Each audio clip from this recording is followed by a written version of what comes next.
ये कहानी जुनू नाम के एक लड़के की है। आम दिन की तरह वो अपने घर में उठता है। उसे पता चलता है कि उसकी मम्मी पापा और उसकी बहन किसी काम से बाहर गए और उसकी माँ उसे मैसेज करके जाती है कि हम लोग थोड़ी देर में आ जाएंगे, फ्रिज में खाना रखा हुआ है, तुम खा लेना। जुनू को लगता है कि ये एक आम दिन है। थोड़ी देर के बाद उसकी फैमिली उसके घर आ जाएगी। वो गेम खेलने के लिए बैठ जाता है, लेकिन बेचारे को और आप लोगों को ये नहीं पता कि कुछ ही मिनट में ये पूरी दुनिया और जुनू की जिंदगी दोनों बदल जाएगी। कैसे जानना है, आइए जानते हैं। गेम खेलते खेलते कुछ देर में जुनू का दोस्त उसे कहता है जाओ जाके टीवी देखो, टीवी पे ये क्या आ रहा है, क्या ये सच है? जुनू को समझ में नहीं आता कि ये क्या बोल रहा है। वो जाके टीवी ऑन करता है तो टीवी पे ये दिखाया जाता है कि कुछ लोग अजीब तरीके से बिहेव कर रहे हैं। वो दूसरे लोगों को जाके काट रहे हैं, या मैं यूं कहूँ कि उन्हें जाके खा रहे हैं। तो सरकार ने सबसे ये कहा है कि कोई भी अपने घर से नहीं निकलेगा, अपने अपने घर में सेफ रहिए। जुनू को समझ में नहीं आ रहा कि ये क्या हो रहा है। तभी उसकी बिल्डिंग के बाहर से आवाजें आती है, चिल्लाने की, भागने की।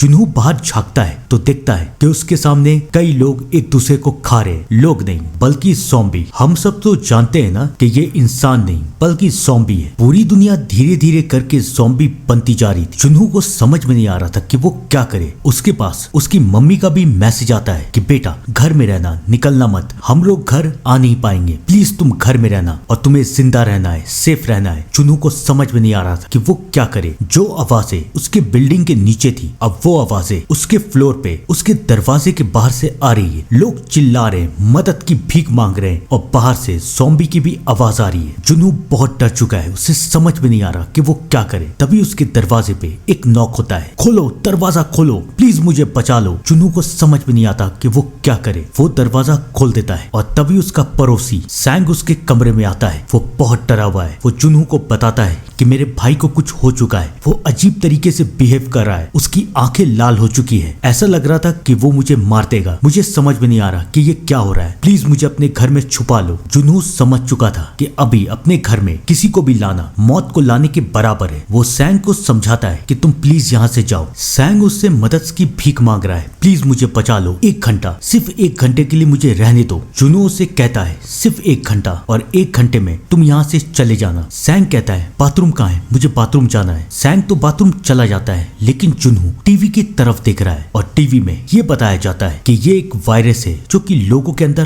फैल रहा है। इसके सिम्टम्स ऐसे हैं कि जिसके अंदर ये वायरस होगा, अचानक उसकी आंखों से खून टपकने लगेगा। वो अजीब तरीके से बिहेव करेगा जैसे कि वो आपको मार देगा। जुनू को अब सैंग के ऊपर शक हो रहा है। वो सैंग की तरफ पलट के देखता है। वो सैंग को कहता है जाओ निकलो, लेकिन सैंग उससे कहता है मुझे कुछ नहीं हुआ, मैं ठीक हूँ। जुनू उससे कहता है तुम्हारे हाथ में क्या हुआ, और सैंग अपना हाथ छुपा रहा है। जुनू समझ जाता है कि उसके भाई ने उसके हाथ पे काट लिया है। सैंग उसे समझाता है कि मैं इन्फेक्टेड नहीं हूँ, मैं ठीक हूँ। लेकिन कुछ देर के बाद सैंग भी ज़ॉम्बी में बदल जाता है। वो जुनू को खाने वाला था, लेकिन जुनू उसे अपने कमरे से बाहर निकाल देता है और फिर जुनू अपने घर का दरवाजा बंद कर लेता है। लेकिन उसे पता है कि ज्यादा देर तक ये दरवाजा ज़ॉम्बी को रोक नहीं पाएगा। वो अपना फ्रिज दरवाजे के पास लगा देता है। हर तरफ चिल्लाने की, रोने की, चीखने की आवाज आ रही है। किसी को नहीं पता कि आने वाले वक्त में क्या होगा। जुनू के घर में कुछ दिनों का तो खाना है, लेकिन ये कितनी दिन तक चलेगा? जुनू के माँ बाप भी यहाँ पर नहीं है। एक दिन बीतता है, अगले दिन जुनू ये देखता है कि हालात फिर वही है, और अब तो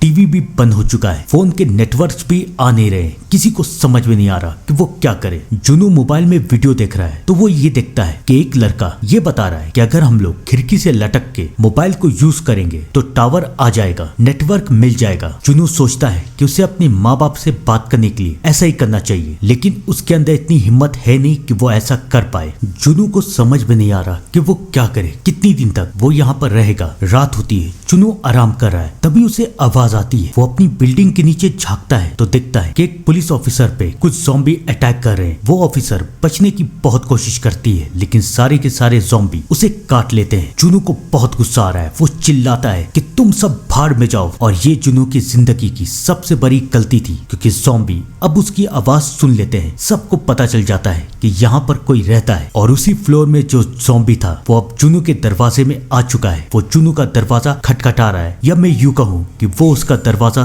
तोड़ रहा है। अब जुनू को डर लग रहा है, उसे समझ में नहीं आ रहा कि वो क्या करे। धीरे धीरे वो ज़ॉम्बी जुनू का दरवाजा तोड़ देता है, लेकिन इससे पहले वो जुनू को मार पाता। जुनू बालकनी से लटक के बच जाता है और वो ज़ॉम्बी नीचे गिर के मर जाता है। आज तो जुनू बच चुका है, लेकिन अब आगे क्या होगा किसी को कुछ नहीं पता। अब जुनू समझ चुका था कि अगर जिंदा रहना है तो आवाज नहीं करनी है, क्योंकि हल्की सी भी आवाज और अंजाम बस एक खौफनाक और दर्दनाक मौत। जुनू अपने सारे खिड़की और दरवाजे बंद कर देता है, लेकिन प्रॉब्लम सिर्फ ज़ॉम्बी नहीं थे बल्कि और भी था। जैसे कि उस ज़ॉम्बी ने अंदर आके पूरे खाने को बर्बाद कर दिया था। अब जुनू के पास खाने के लिए ज्यादा कुछ बचा नहीं था। ज्यादा से ज्यादा 2-3 दिन में खाना खत्म हो जाएगा और टंकी में पानी भी तो नहीं चल रहा, तो अब फ्लैट में पानी भी कम हो रहा है, यानी कि अब पानी भी खत्म होने वाला है। जुनू समझ नहीं पा रहा है कि वो क्या करे। वो सोचता है कि अगर वो किसी तरह से अपने मम्मी पापा और बहन से बात कर ले तो शायद सब कुछ ठीक हो जाएगा। जुनू के अंदर हिम्मत तो नहीं थी, लेकिन फाइनली वो अपनी फ्लैश से लटक के अपने माँ बाप का वॉइस मैसेज सुनने की कोशिश करता है, लेकिन बेचारे को पता नहीं था कि अब उसकी जिंदगी बदल जाएगी। उसके माँ बाप ने उसे एक वॉइस मैसेज भेजा है। उसकी माँ अपने बेटे से पूछती है कि कैसे हो तुम, घर में रहना, घर से बाहर मत निकलना, हम जल्द से जल्द तुम तक पहुंचेंगे। लेकिन अचानक उनके फ्लैट में ज़ॉम्बी घुस जाते हैं। उसकी माँ, बहन और पापा तीनों चिल्लाते रहते हैं और वो ज़ॉम्बी उन्हें तरपा तरपा के मार देता है। जुनू ने अपनी पूरी फैमिली को मरते हुए सुन लिया था। अब उसे बहुत गुस्सा आ रहा है। वो अपने फ्लैट से बाहर निकलता है। उसका दिल कर रहा था कि वो एक एक ज़ॉम्बी को तरपा तरपा के मार दे, लेकिन बेचारा कर क्या सकता था। वो था अकेला और उसके फ्लैट में ही लगभग नहीं सारे के सारे लोग ज़ॉम्बी बन चुके थे। सब के सब उस पे हमला करते हैं और जुनू डर के मारे वहां से भाग जाता है। किसी तरह से वो अपनी जान बचा के फ्लैट के अंदर भागता है, लेकिन अब वो बेचारा करेगा क्या। खाना खत्म, पानी खत्म, यहाँ तक कि फैमिली भी खत्म। अब जुनू को जीना नहीं है, उसे इस दुनिया को छोड़ के जाना है। लेकिन यहाँ पर आता है इस कहानी का ट्विस्ट। अचानक उसके कमरे में एक लेजर लाइट आती है, यानी कि इस बिल्डिंग में, इस मोहल्ले में और भी कोई जिंदा है। वो सामने वाली बिल्डिंग में देखता है तो वहां पर एक लड़की है जो कि जिंदा है और वो जुनू को कह रही है कि प्लीज हिम्मत से काम लो, सब कुछ ठीक हो जाएगा। इतने दिनों के बाद एक इंसान को देख के जुनू बहुत खुश है। अब वो उससे बात करना चाहता है और वो भी लड़की जिसका नाम यूबिन था, वो भी काफी दिनों के बाद एक इंसान को देख रही थी और वो भी जुनू से बात कर रही है। दोनों ही इशारों में एक दूसरे से बात करते हैं। यूबिन जुनू को बताती है कि कुछ देर में बारिश होगी और बारिश का सारा पानी तुम जमा कर लेना, ये काम आएगा। जुनू वैसे ही करता है। अब धीरे धीरे ये दोनों एक दूसरे को पसंद कर रहे थे, लेकिन जुनू को और भी सामान की जरूरत थी, जैसे कि खाना। यूबिन समझ जाती है कि जुनू को खाने की जरूरत है, लेकिन वो उसे खाना देगी कैसे। वो एक रस्सी के सहारे खाना फेंकने की कोशिश करती है, लेकिन उसकी रस्सी नीचे गिर जाती है। तब जुनू के दिमाग में एक आइडिया आता है। जुनू अपने ड्रोन की मदद से उसके और अपनी बिल्डिंग के बीच में एक डोर बांध देता है ताकि खाना इधर से उधर दिया जा सके। यूबिन जुनू को खाना भेजती है। जुनू काफी खुश है, लेकिन उन दोनों को पता नहीं था कि उन दोनों ने क्या किया है, क्योंकि यूबिन ने जो रस्सी नीचे फेंकी थी उसे अब ज़ॉम्बी देख चुका है और वो ज़ॉम्बी अब उस रस्सी को खींच के यूबिन तक पहुंचने वाला है। यूबिन उसे रोकने की कोशिश करती है, लेकिन बेचारी यूबिन बेहोश हो जाती है। अब वो ज़ॉम्बी उसके घर के अंदर पहुंचने वाला है, लेकिन इससे पहले वो ऊपर जा पाता। जुनू अपने ड्रोन की मदद से उस ज़ॉम्बी को डिस्ट्रैक्ट करता है। वो ज़ॉम्बी जुनू का ड्रोन तो तोड़ देता है, लेकिन इतना वक्त काफी था। यूबिन होश में आ जाती है और यूबिन उस ज़ॉम्बी को मार देती है। अभी फिलहाल के लिए तो ये दोनों बच चुके हैं, लेकिन कब तक बचेंगे। यूबिन के पास भी खाना खत्म हो रहा है और जुनू ये बात जानता था। अब जुनू को हिम्मत करनी ही पड़ेगी। वो अपने फ्लैट से बाहर निकलता है और ज़ॉम्बी से बचते हुए इधर उधर के फ्लैट में जाके चेक करता है। फाइनली उसे सैंग के भाई के फ्लैट में खाना और रेडियो मिल जाता है। कई बार ज़ॉम्बी उसे मारने की कोशिश करते हैं, लेकिन वो हर बार अपनी चालाकी से बच जाता है। अब उसके पास एक वॉकी टॉकी था और वो अब यूबिन से बात कर सकता था। वो अपना वॉकी टॉकी यूबिन को दे देता है और फाइनली यूबिन और जुनू एक दूसरे से बात कर रहे हैं। काफी टाइम के बाद एक इंसान से बात करने के बाद दोनों बहुत खुश है, लेकिन बेचारों को पता नहीं था कि आने वाली जिंदगी में उनके साथ क्या होगा। अचानक दोनों को अपनी बिल्डिंग में आवाज आती है। उन्हें लगता है कि शायद बारिश हो रही है, लेकिन वो बेचारे जब बाहर झांकते हैं तो ये देखते हैं कि जो ज़ॉम्बी अब तक सड़क पे थे वो अब भूख के कारण अंदर आ चुके हैं और वो एक एक फ्लैट तलाश रहे कि कहीं कोई ना कोई इंसान तो मिल जाए। अब जुनू और यूबिन ये समझ जाते हैं कि वो अब इस बिल्डिंग में नहीं रह सकते। वो दोनों ये फैसला करते हैं कि वो दूसरी बिल्डिंग में जाएंगे। यूबिन जुनहो को बताती है कि मैंने सामने वाली बिल्डिंग देखी है, उसका 8th फ्लोर पूरी तरीके से खाली है, ना वहाँ ज़ॉम्बी है ना तो इंसान। हम लोग वहाँ जाके रह सकते हैं, लेकिन वहाँ तक पहुँचने के लिए उन दोनों को ज़ॉम्बी से लड़ना पड़ेगा। लेकिन अब उन दोनों के पास कोई और रास्ता भी तो नहीं है। आज नहीं तो कल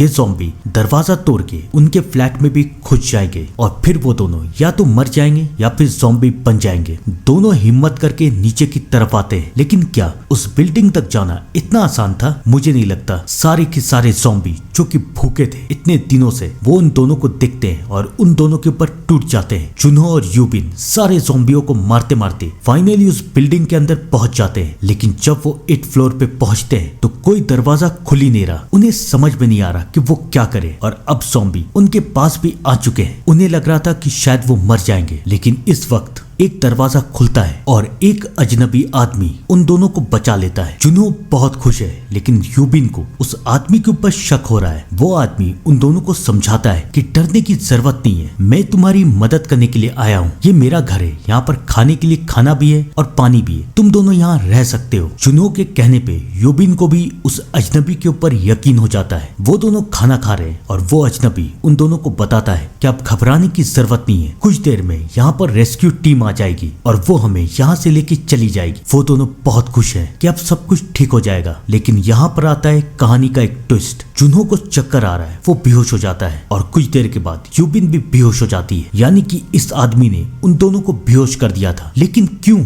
और इसका जवाब वो अजनबी देता है। वो यूबिन को एक कमरे में लेके जाता है जहाँ पर उसकी बीवी बंधी हुई है। बीवी नहीं, ज़ॉम्बी बीवी। उसे पता था कि उसकी बीवी को खाने की जरूरत है, तो इसलिए उसने जुनहो और यूबिन को बचाया था ताकि वो अपनी बीवी को खाना खिला सके। वो यूबिन को अपनी ज़ॉम्बी बीवी के साथ बंद कर देता है, लेकिन इससे पहले उसकी बीवी यूबिन को मार देती। जुनहो भी उठ जाता है और जुनहो और यूबिन दोनों लड़ते हैं और फाइनली वो उसकी बीवी और उसे दोनों को मार देते हैं। लेकिन गोली की आवाज सुन के सारे ज़ॉम्बी अब उनके फ्लैट में आ रहे हैं। उन्हें भी पता है कि अब वो बचेंगे नहीं और अब वो ज़ॉम्बी भी नहीं बनना चाहते। दूर दूर तक कोई होप नहीं है। लेकिन तभी उन्हें हेलीकॉप्टर की आवाज सुनाई देती है और उनके लिए एक उम्मीद बन चुकी है। वो दोनों छत की तरफ भागते हैं, सारे के सारे ज़ॉम्बी उनके पीछे हैं। किसी तरह सारे ज़ॉम्बी से लड़ते हुए बचते हुए दोनों छत की तरफ पहुंचते हैं, लेकिन दूर दूर तक कोई भी हेलीकॉप्टर नहीं है। अब उन्हें समझ में नहीं आ रहा कि वो क्या करे। सारे के सारे ज़ॉम्बी उन्हें घेर लेते हैं और अब वो उन्हें कभी भी मार सकते हैं। लेकिन यहाँ पर इस कहानी का फाइनल ट्विस्ट आएगा, क्योंकि अब आर्मी का हेलीकॉप्टर वहां पर आ जाता है और आर्मी वाले उन सारे ज़ॉम्बियों को मारना शुरू करते हैं और जुनहो और यूबिन को बचा के वहां से ले जाते हैं। फाइनली यूबिन और जुनहो बच चुके हैं। दोनों बहुत खुश हैं और इस दुनिया में कई सारे ऐसे भी लोग हैं जिसे बचाया जा रहा है। मुझे लगता है कि इस कहानी का पार्ट 2 भी आना चाहिए। आपको क्या लगता है? कमेंट करके जरूर बताइएगा। तब तक के लिए thank you and good bye.